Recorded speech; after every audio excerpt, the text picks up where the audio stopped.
Tenho certeza, né, que nessa série de mensagens que estamos compartilhando sobre vida abundante, existe uma soma, uma construção que nós estamos tentando gerar. Não dá para ensinar tudo num domingo, mas intencionalmente nós estamos avançando, progredindo. Comecei falando de prosperidade da alma. Recentemente entramos no terreno das finanças, depois de botar muito fundamento para mostrar que a ideia não era falar do dinheiro pelo dinheiro, né? E depois de ter falado de honra, na minha última ministração, acho que foi há 2 domingos atrás, falamos sobre generosidade. Eu quero expandir um pouquinho o assunto, né, do que falamos aqui sobre o dar, sobre o doar, explorando um pouco mais uma lei, né, espiritual, que é a lei de dar e receber, e como isso nos leva a um lugar específico, né, de resultados, que eu quero ter como tema da minha mensagem hoje, necessidades supridas. Eu quero pedir que você, por gentileza, abra sua Bíblia na carta de Paulo aos Filipenses, no capítulo 14 e no verso 19. Filipenses, capítulo 4, verso 19. O texto diz assim: e o meu Deus, segundo a sua riqueza em glória, há de suprir em Cristo Jesus tudo aquilo de que vocês precisam. Se não for pedir muito, eu gostaria que você repetisse esse texto comigo. Eu sempre digo que há um poder em declarar a palavra de Deus, mas também há uma didática de memorização, que é quando a gente repete, fala em voz alta, né? Então diga comigo: e o meu Deus, segundo a sua riqueza em glória, há de suprir em Cristo Jesus tudo aquilo de que vocês precisam. Outras traduções dizem cada uma das vossas necessidades, né? A NVI diz: meu Deus suprirá todas as necessidades de vocês de acordo com as suas riquezas gloriosas em Cristo Jesus, né? Parte daquilo que Cristo fez, né, nos permite todo esse combo de redenção, mas quando falamos aí de subdivisões do que está dentro, né, do pacote, provisão. E a Bíblia não diz que ele vai suprir de acordo com o padrão da economia, com a condição financeira do mundo, mas é segundo as suas riquezas em glória. Deus é um Deus de provisão.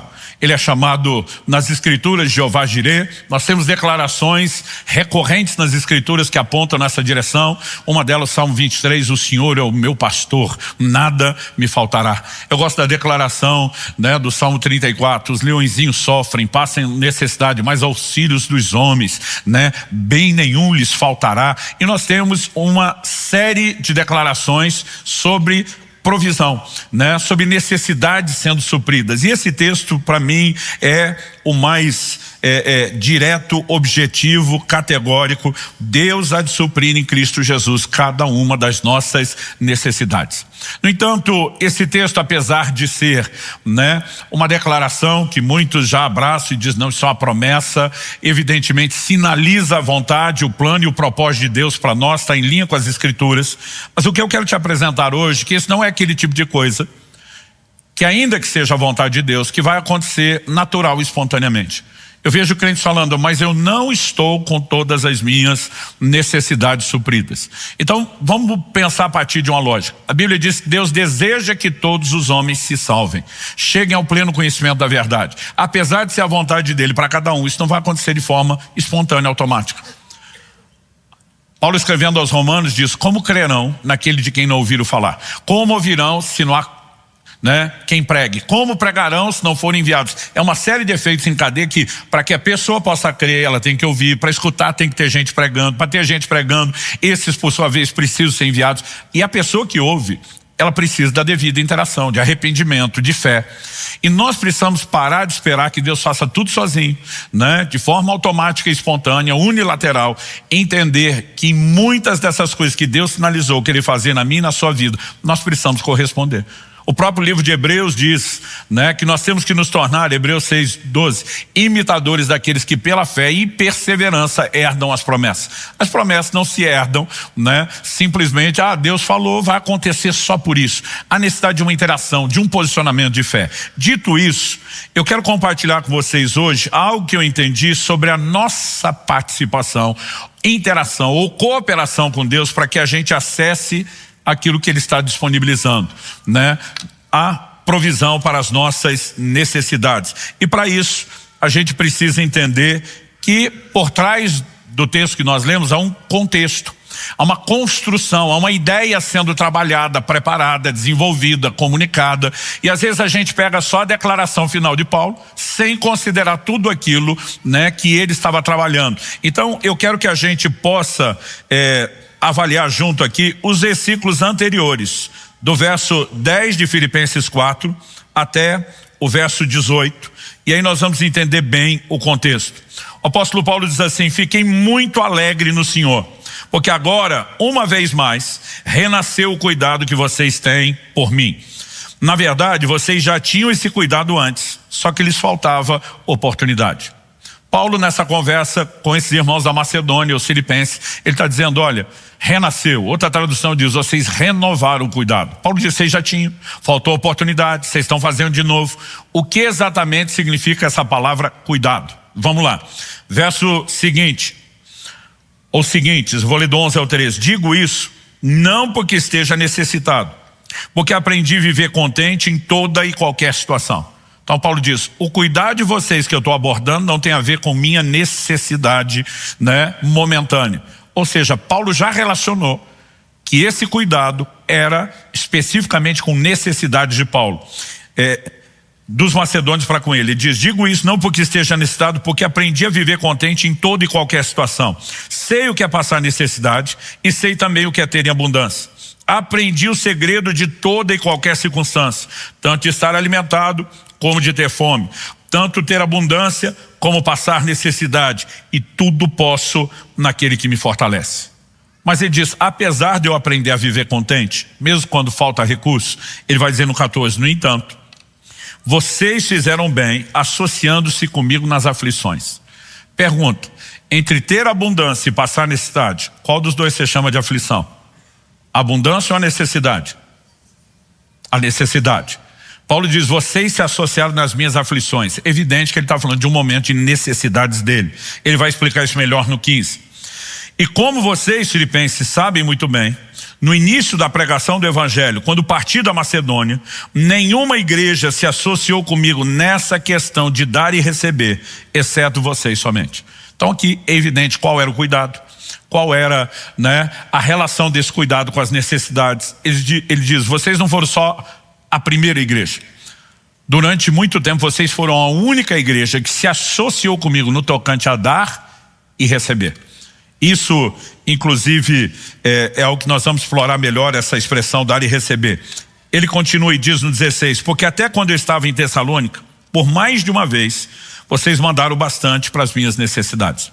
O apóstolo Paulo, por exemplo, escreve aos Coríntios e diz que ele serviu a igreja de Corinto, despojando outras igrejas, recebendo delas salário, para que pudesse servi-los sem gerar nenhum tipo de despesa, né? Evidentemente, quando ele fala de outras igrejas, o único relato que você vai encontrar de gente dando suporte a Paulo, suporte financeiro, nas suas necessidades, eram cooperadores do seu ministério.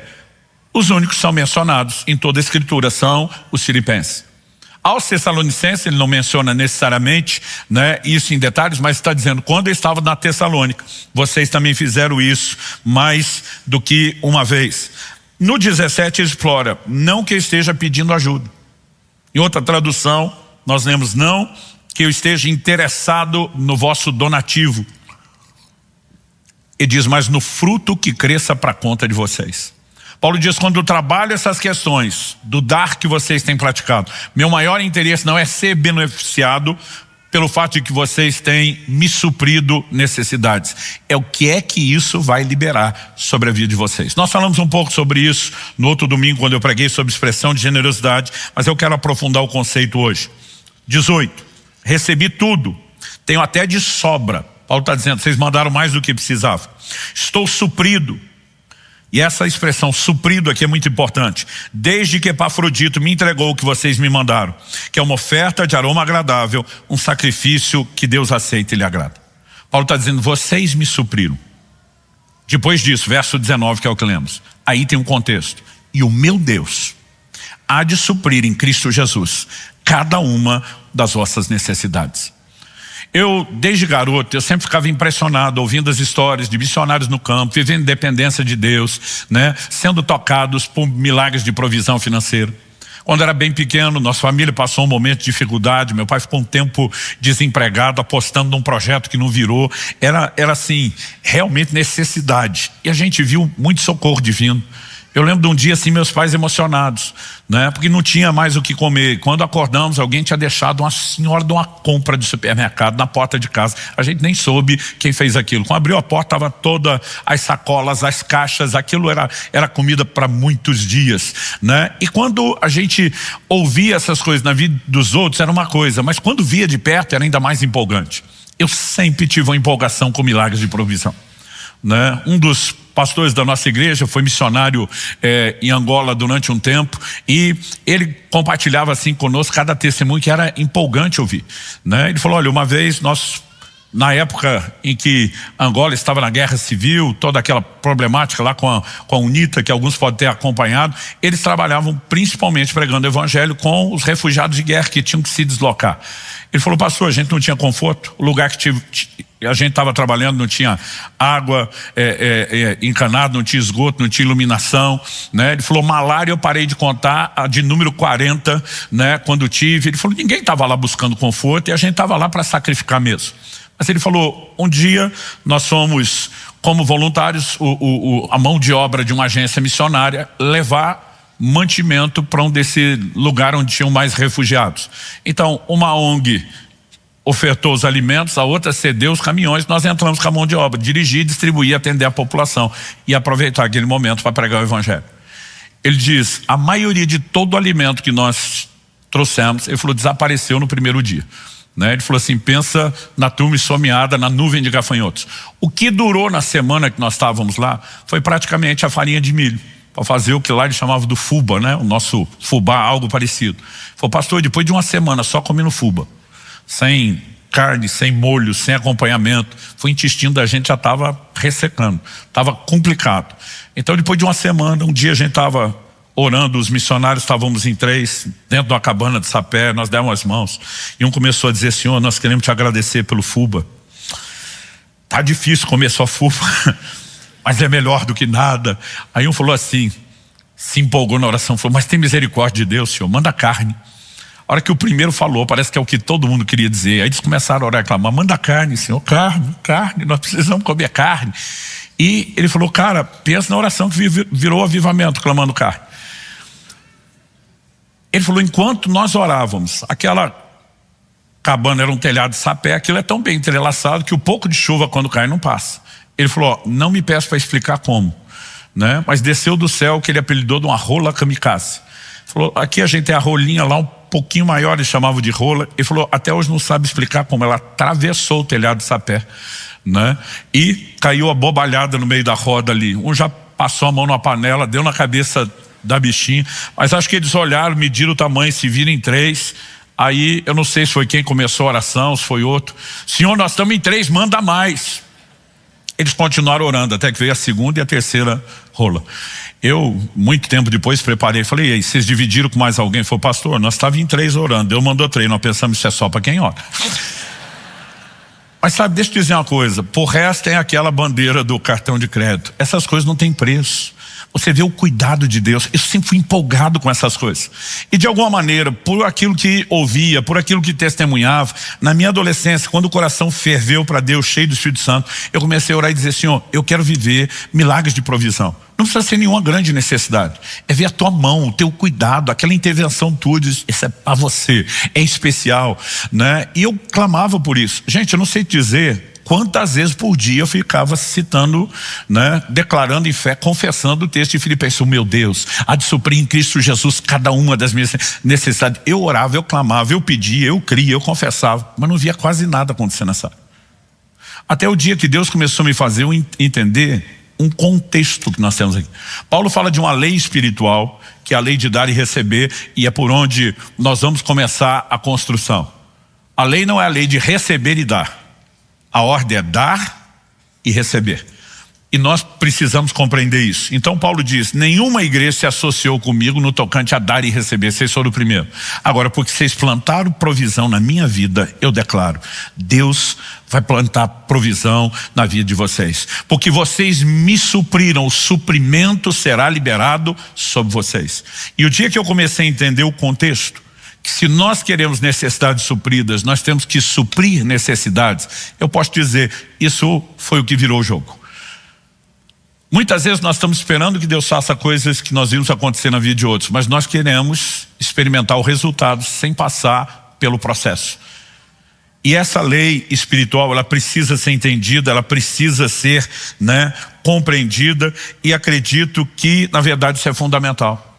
No Evangelho de João, no capítulo 20, no verso 29, Jesus pergunta a Tomé, você creu porque me viu? Bem-aventurados são os que não viram e creram. A primeira vez que Jesus aparece ressuscitado ao grupo de apóstolos, Tomé não estava na reunião. Nunca falte culto, você nunca sabe o que vai perder no dia que você escolheu faltar, Aí a turma conta, ele, não, se eu não ver, se eu não tocar, eu não creio. Na segunda que Jesus aparece, ele diz, bem-aventurados são aqueles que não viram e creram. Porque a lei espiritual não é ver para crer. É crer para ver. Primeiro se crê, depois se vê. Quem espera ver para crer depois, normalmente não vai ser beneficiado com isso. E quando nós falamos da lei de dar e receber, não é a lei de receber e dar. Eu vejo a gente falando, não, pastor, quando Deus me prosperar, eu vou abençoar as pessoas. Eu falo, vai nada. Todo mundo falou, está me chamando de mentiroso. Eu falei, não é só de mentiroso, de mentido. Porque você engana você mesmo. A Bíblia diz, quem é fiel no pouco vai ser no muito. Quem é fiel no pouco vai ser no muito. Você não faz nada por ninguém. Quando não tem, meu amigo, não ache você que vai fazer depois. E outra, não ache nem que vai ter para fazer depois. Porque para você receber, você precisa dar. Essa é uma lei espiritual, uma lei que eu e você precisamos compreender. E à medida que eu comecei a descobrir isso, eu comecei intencionalmente a dizer, eu tenho que suprir a necessidade de pessoas, eu tenho que abençoar pessoas. E depois que eu comecei intencionalmente a plantar provisão, eu passei a colher provisão. Depois disso, não precisava orar pela provisão. Depois disso, não precisava ficar o dia inteiro confessando, Filipenses 4,19, não estou falando contra, mas eu estou dizendo, o mecanismo para você provocar, não é a fé, ela tem uma confissão? Tem, mas a fé tem ações. A sua fé para receber nunca será maior do que sua fé para dar. Guarde isso no seu coração. Então assim, se eu creio no que Deus está falando, eu não posso crer só no resultado que Ele proporciona. Eu preciso crer no processo que Ele instituiu. Se para receber provisão eu tenho que plantar provisão, então eu vou expressar as obras da minha fé e não apenas a confissão. Vai ser, eu vou agir de acordo com o que Deus vai fazer. E à medida que comecei a andar dessa forma, eu comecei a experimentar a intervenção de Deus. Eu descobri que isso é para qualquer um. Nós tivemos para os meus filhos uma lição assim marcante. Isso para mim virou um clássico. Eu não falo desse assunto sem contar essa história. Quando fomos plantar a primeira das nossas comunidade de alcance, que foi em Irati, eu estava vivendo um momento de Deus tratar algumas questões pessoais comigo. Ele me deu uma palavra muito específica. Eu quero que você, como quando era solteiro antes de ir para o ministério pastoral, eu quero que você dê um passo de fé. Eu quero que você vá para Irati sem nenhum sustento formal de ninguém. Eu quero que você entre num lugar de confiança e dependência de mim durante esse tempo. Não sabia quanto tempo seria, mas obedeci aquilo. A questão é que não era só as minhas necessidades da minha casa. Eu levei comigo 6 famílias para ajudar no estabelecimento da igreja. Eu tinha que ajudar a manter todas as outras famílias e nós chegamos com um grupo nessa igreja que não gerava recursos e a gente ainda tinha que bancar as despesas que a igreja teria. Então assim, foi um grande desafio de fé. Mas ao mesmo tempo, eu chamei todo mundo para conversa, falei, olha, nós estamos no modo de sacrifício. Com a nossa família, eu falei, gente, nós vamos baixar o padrão no limite da sobrevivência, Não tem luxo, Nós vamos viver da forma mais simples, esse é o padrão. Dessa maneira, durante o tempo que estava lá, meus filhos raramente vinham algum tipo de brinquedo que não fosse daquelas lojas de R$1,99. Quem lembra da época do R$1,99? Agora, o problema daquilo é que até não era tão demorado para comprar, mas normalmente não durava, Aquilo não prestava. Aí eu, querendo ensinar meus filhos sobre o uso do dinheiro, falei, olha, nós vamos começar a guardar dinheiro para comprar brinquedo bom. Então assim, a coisa está apertada, mas poxa, naquela época se pagava muito mais em dinheiro do que no cartão, transferência eletrônica. Então eu falei, nós vamos começar a guardar troco. Toda moeda, de pouquinho em pouquinho, nós vamos juntar esse negócio, E arrumei um cofre grande lá e falei, quando encher isso aqui nós vamos comprar brinquedo bom. E o ano foi passando, as moedas foram se acumulando, aquele negócio começou a encher, eu mostrava para eles, passou da metade, pelo barulho aqui, ó, pelo peso, né? E eles foram ficando empolgados. Antes de encher eu já comecei com meus filhos, o que é que vocês vão querer comprar com isso? Aí nós começamos a passar em loja de brinquedo para ver. Era a moda da época para os meninos. Meu filho falou, pai, eu quero gastar tudo em Hot Wheels. Carrinho da Hot Wheels, eu quero essa pista. Ele escolheu exatamente a que queria, essa, não quero nenhuma das outras, né? Aí para Alice eu perguntava, e você, filha? Ela dizia, eu quero as bonequinhas da Polly. Eu brinco que eram as bonequinhas flexível, né? Pequena e mole, para quem lembra disso. Ela também escolheu a coleção que tinha e a gente foi junto. Gente, o dia que chegou assim, não cabia mais moeda. Eu falei, chegou o dia, vamos para a loja? Vamos. E eles empolgados. Eu devia ter contado primeiro, porque aquele tanto de moeda eu achava que era muito dinheiro. Só que assim, a maioria das moedas não era de 1. Tinha de 1 centavo, tinha de 5, tinha de 10, tinha de 25. Quando eu somei aquele cofre inteiro, eu levei um choque, tinha R$80 só. O problema é que a pista da Hot Wheels do Israel era 160, o dobro. A coleção da Alice era praticamente de bonequinho o mesmo preço. Quer dizer, eu tinha 1/4 do valor e não tinha de onde tirar.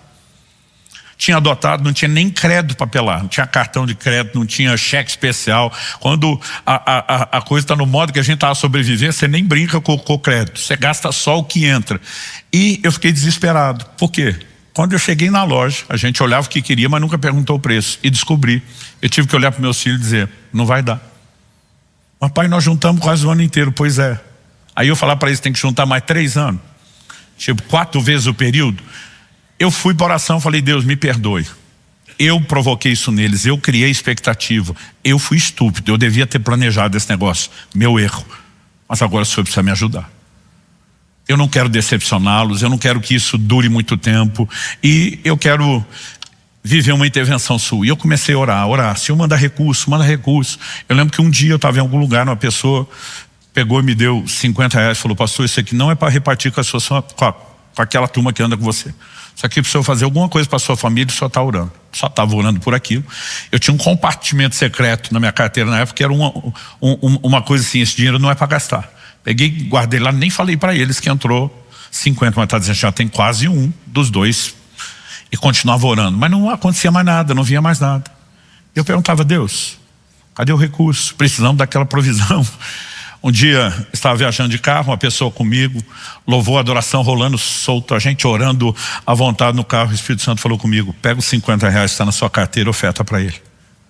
Eu falei, o senhor não me deu nem o que eu preciso, agora eu vou desinteirar. O senhor disse, oferta para ele.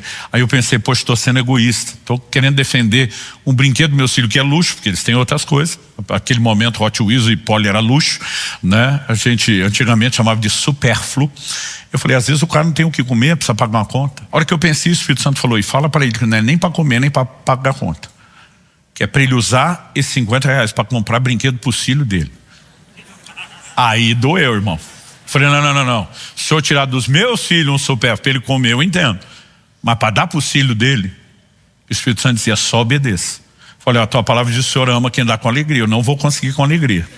Vou fazer pela fé de que em algum momento vou me alegrar. O senhor deve saber o que está fazendo. Porque eu não pensei em nada na hora. Mas eu simplesmente fiz. Como eu não tinha dito para meus filhos que o dinheiro entrou, também não falei que saiu. Falei, vamos esperar ver o que Deus faz. Só que um tempo depois nós fomos almoçar na casa daquela família. E quando estávamos à mesa, eu com os meus filhos, né, e minha esposa, os filhos daquela pessoa vêm me agradecer. Pastor Luciano, a gente quer te agradecer pelo dinheiro que você deu para o papai passar para a gente comprar brinquedo na frente dos meus filhos, que não sabiam de nada. O menino ainda diz, comprei minha parte, esses carrinhos da Hot Wheels. Eu penso, não fala na Hot Wheels. A menina vem, eu com a minha parte comprei esse carrinho aqui da Polly. E eu penso, não falo da Polly. Quando teve um momento que a outra família saiu da sala de jantar, ficou só nós. Meus filhos já me olharam com a cara de... Eu falei, calma, muita calma essa hora. O senhor não tem nem o dinheiro e está dando dinheiro para os outros. Eu falei, o dinheiro de vocês está guardado, eu não mexi. Eu ganhei uma outra oferta que eu estava orando para ter mais por vocês. E Deus me mandou ofertar esse dinheiro. Ah, então Deus que tirou do nosso dinheiro. Eu falei, não adianta eu ficar de bom na história e Deus ficar ruim. Na hora, eu comecei no improviso, eu não sabia para onde ir. Eu falei, para gente, vocês têm que entender que Deus é sabido, Ele não faz nada errado. Ele é muito esperto, Ele faz tudo certo. A hora que eu falei isso, alguma coisa abriu. Mas me foi um claro entendimento na hora do que Deus estava me levando a fazer.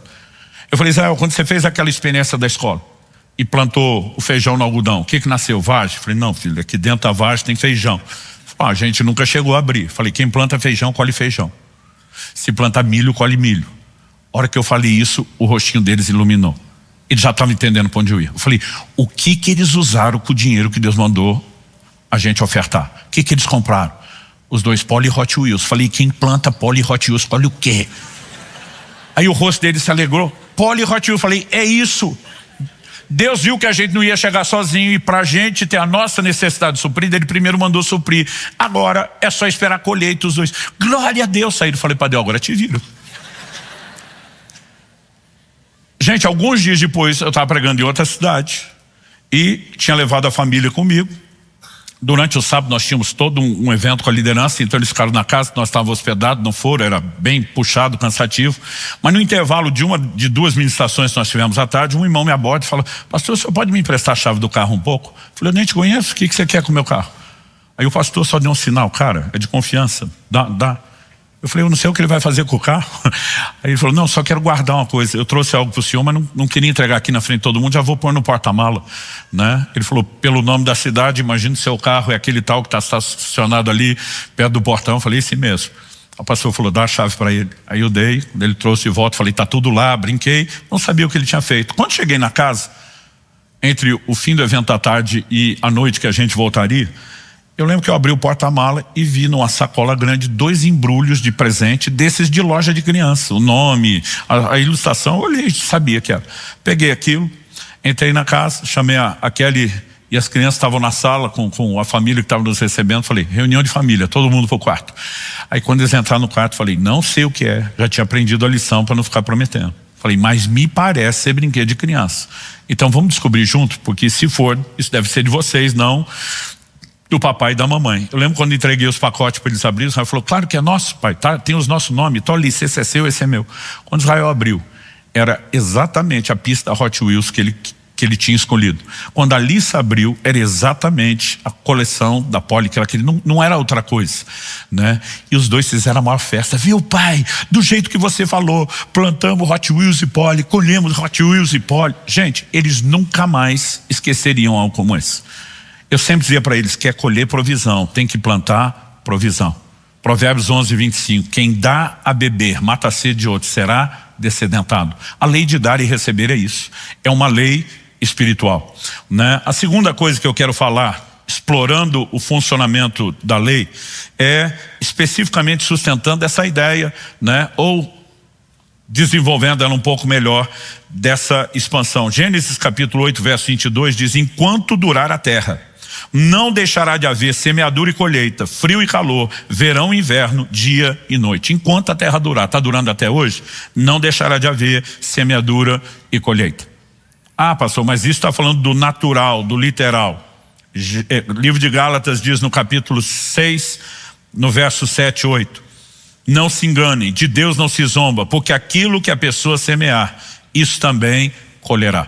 Outras traduções dizem, tudo o que o homem semear, isso também ceifará. Tudo.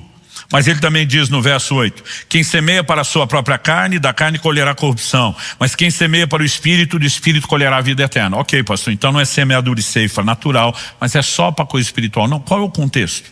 Eu li o verso 7 e 8. No 6, o apóstolo Paulo tinha acabado de escrever o seguinte, aquele que está sendo instruído na palavra, compartilhe todas as coisas boas com aquele que o instrui.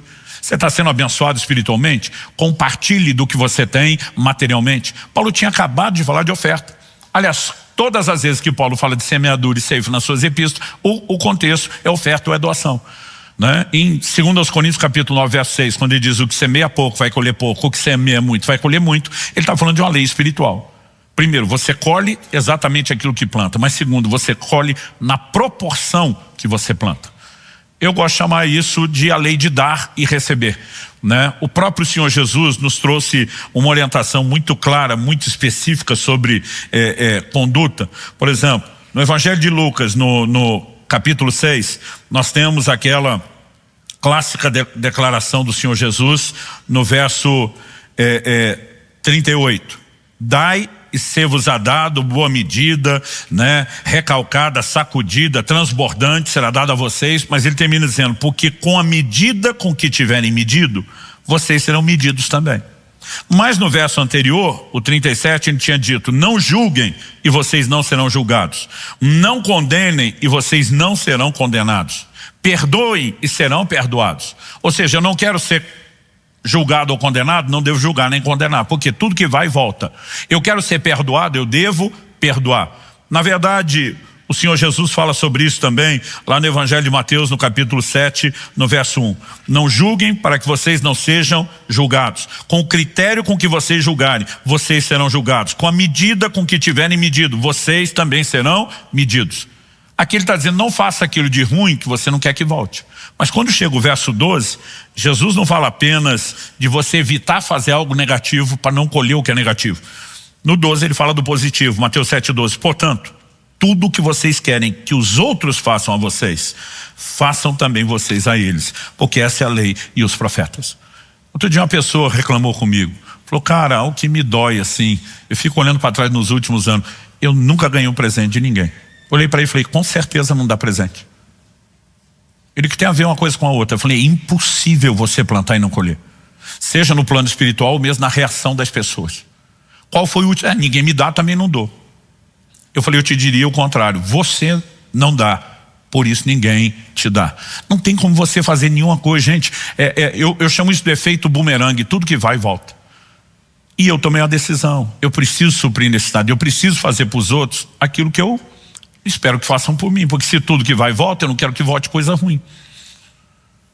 Ao longo dos anos eu viajei muito, né, de carro. Com o tempo, pelas distâncias, pela dinâmica, as viagens para os lugares mais longe de avião, elas foram tomando a maior parte do tempo da minha agenda. Mas eu parei de contar a quilometragem dos primeiros anos de viagem, né, do Ministério dos Carros que eu tinha na estrada, quando passou de 1 milhão de quilômetros, para você ter ideia. Né? Então assim, eu rodei muito. Sempre que eu via algum carro parado, precisando de ajuda, eu parava. As pessoas diziam, cuidado. Muitas vezes é a maneira que eles usam para roubar os outros. Então, eu lembro de momentos, por exemplo, à noite, eu estava com a Kelly e as crianças no carro. Eu passava e alguém precisando de ajuda. Ia à frente num posto, deixá-los lá num lugar seguro, voltar sozinho para oferecer ajuda. Mas eu dizia, gente, ao mesmo tempo que pode ser algo perigoso, pode ser uma família que não tem ninguém para socorrer, para atender. E se sou eu que paro, eu não quero ficar sem ajuda. A vida inteira eu fiz isso. Deixa eu te dizer, nunca houve uma vez que o meu carro parasse na estrada. E pensa nos carros que já pararam. Né? Mesmo de ministério, você vai com aqueles carros que é só a ida sem a garantia da volta. Né? Então isso me acontecia muito, mas eu nunca fiquei sem socorro. Lembro de uma ocasião, eu já morava aqui em Curitiba, fui pregar no Mato Grosso do Sul, eu estava atravessando o norte do Paraná, deu uma pane elétrica no carro. O carro encostou. O lugar que nós encostamos não tinha sinal de celular. Tinha um rapaz comigo, eu tinha pregado isso no domingo. Ele olhou para mim e falou, agora quero ver. Porque eu tinha dito exatamente isso. Não tem uma vez que eu fico parado. Eu falei, eu não peço ajuda. A ajuda se joga para cima de mim. Ele olhou para mim e falou, agora eu quero ver. Eu falei, pois vai ver, Tomé. Não pela sua fé, pela minha.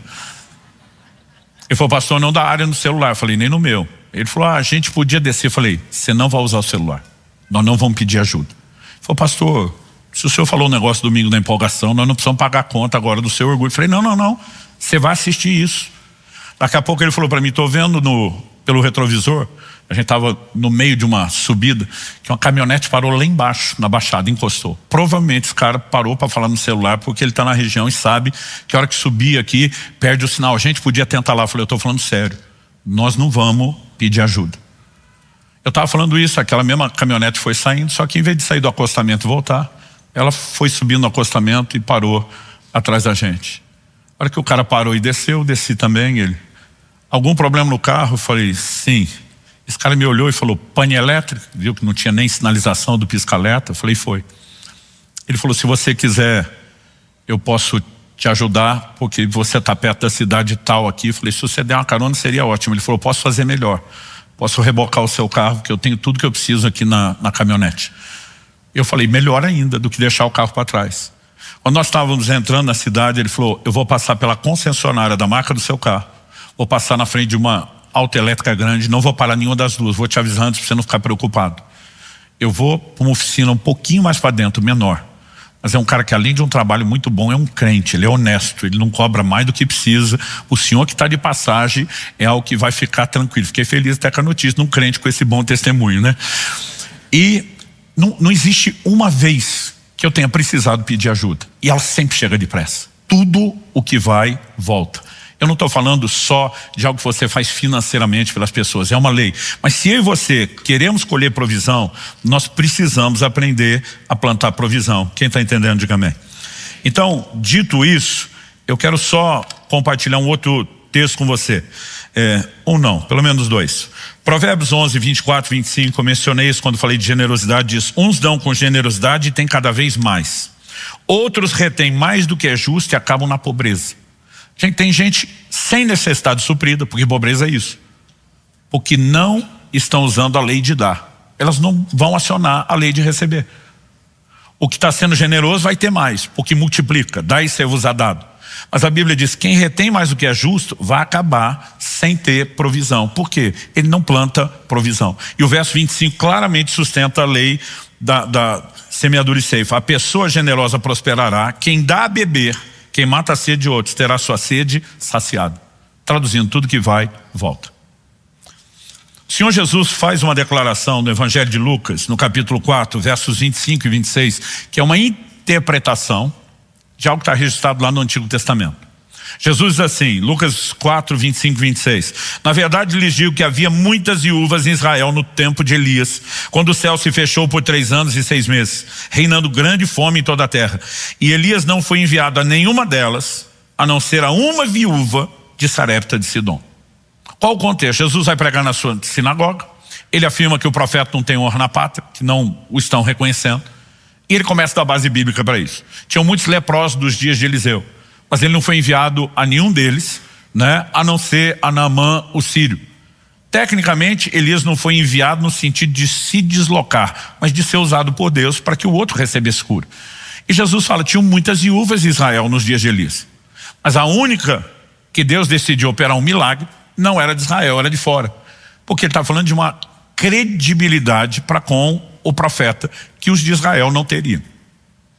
Mas embora Jesus esteja falando sobre o profeta ter honra na pátria, na conversa ele deixa algo claro. Elias foi enviado à mulher para ajudá-la. Quando você lê 1 Reis 17, parece o contrário. Elias está sendo sobrenaturalmente suprido por Deus. Os povos trazem alimento de manhã, né, e de tarde, tanto carboidrato como proteína, pão e carne, a Bíblia diz. Está bebendo da água do rio, mas à medida que não vem chuva, o ribeiro de Querite está secando. Quando o ribeiro de Querite seca, o Senhor dá uma palavra para Elias, está lá em 1 Reis 17. Levanta-te, vai a Sarepta de Sidom, porque eu já ordenei a uma mulher viúva que te sustente. Elias está precisando de suprimento. O Senhor diz, já cuidei disso, quem vai te suprir é uma viúva. Isso já poderia soar um paradoxo, porque normalmente a viúva sem, né, a força de trabalho do homem, mesmo os homens, geravam uma quantidade enorme de filhos para ajudar a produzir sustento. Elas não tinham como cuidar dos filhos, não existia creche para deixar as crianças, eu vou trabalhar, né, e conseguir produzir sustento. Quase sempre, salvo raríssimas exceções, falou de viúva, estava falando de alguém com necessidades. Mas eu fico me colocando no lugar de Elias, penso, talvez essa seja uma viúva rica, herdou uma fortuna milenária, vai cuidar de mim. Quando ele chegar lá e encontra a viúva não está sabendo de nada do que Deus falou. Não só não está sabendo, como ela não tem recurso.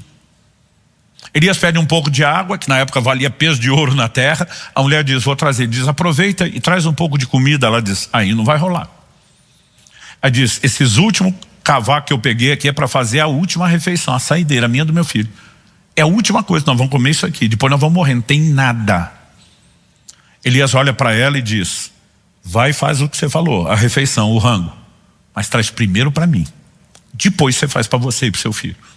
Ele não falou nem vamos dividir. Gente, você consegue imaginar essa situação sendo observada e noticiada friamente como seria nos dias de hoje? Explorador de viúvas, golpista rouba a última refeição de uma mulher e de uma criança. Mesmo quem fosse crente tentar se defender, ia pensar, pô, no mínimo mulheres e crianças primeiro, faz primeiro para mim, depois para você. A reação da mulher poderia ser, depois eu faço para mim o quê? Ou com o quê? Se você vai comer tudo que tem. Mas o Elias não fala só para ela trazer. Ao mesmo tempo que ele fala isso, ele libera uma palavra. E agora, eu quero não só mencionar, eu quero ler esse texto para vocês de 1 Reis 17. Ele diz no verso 13, Elias disse a ela, não tenha medo, vai e faça o que você disse, mas primeiro um pãozinho com o que você tem, traga para mim. Depois prepare o resto para você e para o seu filho. Mas ele não parou aí, ele diz assim, por quê? Assim diz o Senhor, o Deus de Israel, a farinha da panela não acabará, e o azeite do jarro não faltará, até o dia em que o Senhor fizer chover sobre a terra.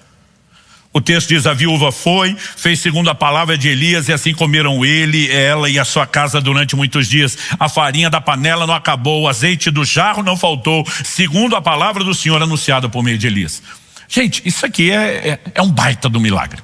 Hoje em dia a gente pagou uma conta, glória a Deus, provisão. E não estou dizendo que não deva ser grato, nem que não é. Mas, gente, foram 3 anos e meio sem chuva, portanto de fome seca. Os estudiosos calculam, pela vazão que o Ribeiro de Querite, né, costumava ter por todo o desenho que é formado ao longo dos anos, de que levaria mais ou menos em torno de 6 meses sem chuva para ele secar. Ele ainda duraria, mas 6 meses é o máximo. Então vamos supor que 6 meses se passaram, ainda tinha 3 anos de fome. Se essa conta estiver certa, a multiplicação durou de modo contínuo durante 3 anos. Vamos exagerar e falar o impossível aqui, que foi só 2. Porque Elias vai ficar lá até o fim.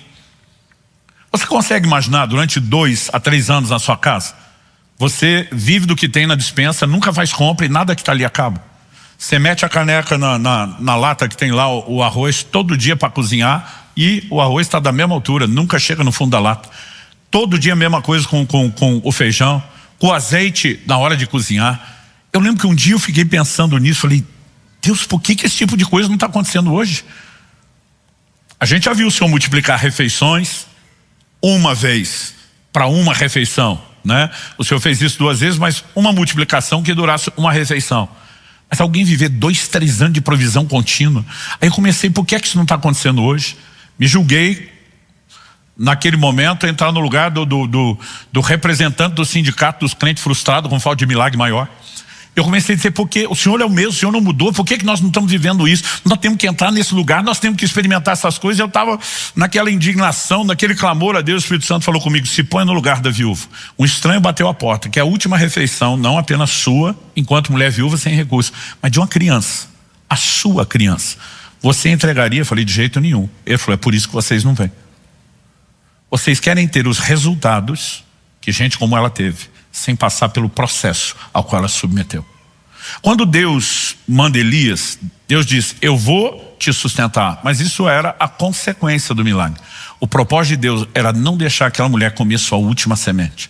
Se ela comesse a última refeição, ela não teria nada para plantar. E o Senhor diz, vou fazê-la plantar, para que eu libere o resultado. Se ela plantar provisão, ela tem direito de colher provisão. Quem está entendendo? E um milagre acontece. Eu vivi uma versão bem menor do que isso, que já me gerou um constrangimento enorme. Há pelo menos uns 20 anos atrás, eu estava fazendo um evento em Porto Seguro, no sul da Bahia. Várias igrejas tinham se unido para a gente fazer aquela conferência de ensino junto. E numa conversa com os pastores pela manhã, ministrando eles me fazendo perguntas do ministério, eu não sei como veio à tona o assunto, de que na época a gente já estava investindo em traduções dos nossos materiais, né, para a gente poder distribuir essa literatura fora, né? Até hoje a gente tem feito isso. Nos últimos 2 anos, eu não sei de cabeça te dizer quantos milhares de livros nós estamos distribuindo na América Latina, né? E a gente tem feito isso. Os pastores me perguntaram, você ficaria constrangido se a gente levantar uma oferta para esse projeto? Eu falei, de jeito nenhum, ficaria constrangido se eles quisessem levantar algo pessoal, né? Mas para o projeto. Então, numa das primeiras noites da conferência, eles fizeram a oferta, e eu fiquei muito grato a Deus e a eles, porque nós bancamos uma tradução inteira dessas. Mas no dia seguinte, quando cheguei na igreja, uma senhora bem simples me aborda. E eu sempre digo, às vezes eu uso o simples só para evitar a palavra pobre, mas era pobre de marré. Daqueles assim que o chinelo todo remendado com arame, quando você vê que está difícil trocar o chinelinho de dedo, a coisa está difícil, né? A forma como vestia, eu percebi que a mulher estava num momento de dificuldade. E ela falou, pastor, fiquei tão triste ontem. Eu Falei, por quê? Ela falou, por causa da oferta. Falei, se você só deu algo que arrependeu, a gente devolve. Falou, não, eu fiquei triste porque não tinha nada para dar. E eu queria muito ajudar o seu trabalho. Falei, irmã, Paulo diz aos Coríntios que a oferta é aceitável segundo o que alguém tem, não segundo o que não tem. Ela falou, pastor, posso falar? Falei, pode. Ela falou, eu fiquei triste porque eu queria ajudar, mesmo não podendo. Eu sabia que Deus não estaria contra mim por eu não poder. Mas eu comecei a desabafar, Deus, eu queria tanto ajudar, mas não tem dinheiro. Foi enquanto eu orava, foi a primeira vez. A gente estava falando sobre a liderança do Espírito Santo, né? Naqueles dias, ela falou, foi a primeira vez que eu ouvi Deus falar comigo, simples do jeito que o Senhor está ensinando. Algo dentro de mim diz, não tenha dinheiro, não diga que você não tem dinheiro. E aqueles R$10 que a sua filha te deu há um tempo atrás, e você escondeu lá naquela porcelana, naquele lugar no armário, para não gastar com outra coisa, esqueceu, está lá até hoje. Ela falou, pastor, eu fui lá e era onde eu tinha escondido o dinheiro mesmo. Eu nem lembrava onde eu tinha colocado. Só pode ser Deus. E ela me entrega os R$10. Gente, quando eu ouço que aquilo é por remédio do ouvido, que a mulher escondeu para nem comer, porque era importante ter o remédio do ouvido, eu fico pensando, a oferta dos livros já está coberta, o projeto já estava pago. Eu estou olhando para aquilo e falando, eu não vou pegar o dinheiro dessa mulher. Eu já estava pensando em eu meter a mão no bolso e abençoar ela. Essa hora o Espírito Santo falou comigo, não se atreva a se meter no que eu estou fazendo na vida dela. O seu projeto está pago. Se ela comer a última semente, ela não muda a condição dela. O Senhor disse, isso não é por você, é por ela. Eu lembro que eu aceitei aqueles R$10 que ela estendeu. Lembro de ter botado as mãos no ouvido dela, um dedo em cada ouvido, pus as mãos e falei, nunca mais a senhora vai precisar desse remédio em nome de Jesus. E aquilo começou a me fazer pensar. Evidente que a gente tem que ajudar os necessitados, gente. Mas os necessitados às vezes se acostumam só a receber e viver de assistencialismo. E se eles querem mudar a sua condição, eles também têm que aprender a plantar provisão. Isso é uma lei espiritual. Se você quer colher provisão, tem que plantar provisão. Quem está entendendo, diga amém. E para encerrar rapidamente, terceiro e último lugar, oferta a Deus. O que é isso? Filipenses 4,18, quando Paulo fala da provisão dos Tessalonicenses, ele diz, recebi tudo e tenho até de sobra. Estou suprido desde que Epafrodito me entregou o que vocês me mandaram, que é uma oferta de aroma agradável, um sacrifício que Deus aceita e lhe agrada. Quando a gente fala de fazer as pessoas, parece que o crente, ele não consegue processar, não. O que eu faço na igreja é para Deus, o que eu faço para os outros é só para os outros. Não, o que você faz para os outros também é para Deus. Provérbios capítulo 19 diz com toda clareza no verso 17, quem se compadece do pobre empresta ao Senhor e este lhe retribuirá o benefício. Quando você financia a necessidade de alguém, estabelecendo suprimento de qualquer nível, Deus está dizendo, você emprestou para mim, porque quem queria socorrê-lo era eu. Então você está financiando a minha causa. Da mesma forma, quando pregamos o Evangelho, financiamos a proclamação do Evangelho, né? Quando nós tocamos a necessidade de pessoas, gente, nós estamos fazendo para Deus. E quem retribui é o próprio Deus. Nós precisamos entender, Paulo está dizendo, isso é uma oferta, né, que é apresentada a Deus. À medida que a gente olha para as Escrituras, Hebreus 13:16, por exemplo, diz, não se esqueçam da prática do bem e da mútua cooperação. Outras traduções dizem mútua hospitalidade, pois de tais sacrifícios Deus se agrada. Assim como no Antigo Testamento a adoração era baseada, né, no modelo de sacrifício, ele está usando a linguagem. O que você está fazendo, ajudando os outros, o bem. Também é um sacrifício, é uma oferta de adoração a Deus. Ou seja, nossa adoração não pode se limitar aos cânticos dos cultos e nem só aos dízimos e ofertas que entregamos aqui. Nós precisamos ter olhos para as pessoas e tudo o que nós fazemos por elas, nós estamos fazendo para Deus. Não fazemos pelo retorno, mas explicamos nas outras semanas por que é que Deus estabeleceu não um sistema de barganha e de troca, mas de desprendimento no coração, para que depois Ele possa nos abençoar. E evidente, quando Deus fez o milagre para a viúva, Deus deu mais do que ela precisava para ela também poder transbordar suprimento na vida de Elias. E o ciclo vai aumentando. Deus quer que a gente viva isso. Mas nós não podemos esperar que essa provisão venha só de forma espontânea e automática. Nós temos que ser causadores disso. Quem está entendendo, diga amém. Eu queria que você ficasse em pé para parecer que está acabando.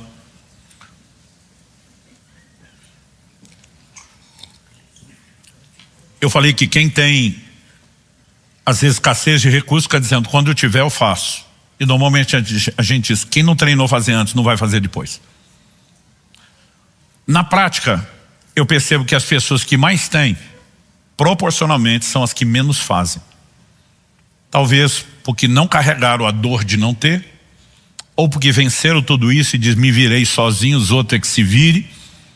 Mas Paulo escreve a Timóteo, ele diz em 1 Timóteo 6, de 17 a 19, exorte os ricos desse mundo, a que não sejam orgulhosos, nem depositem a sua esperança nem estabilidade da riqueza, mas em Deus, que tudo nos proporciona ricamente para o nosso prazer. Que eles façam o bem. Se você puder, repita comigo, que eles façam o bem.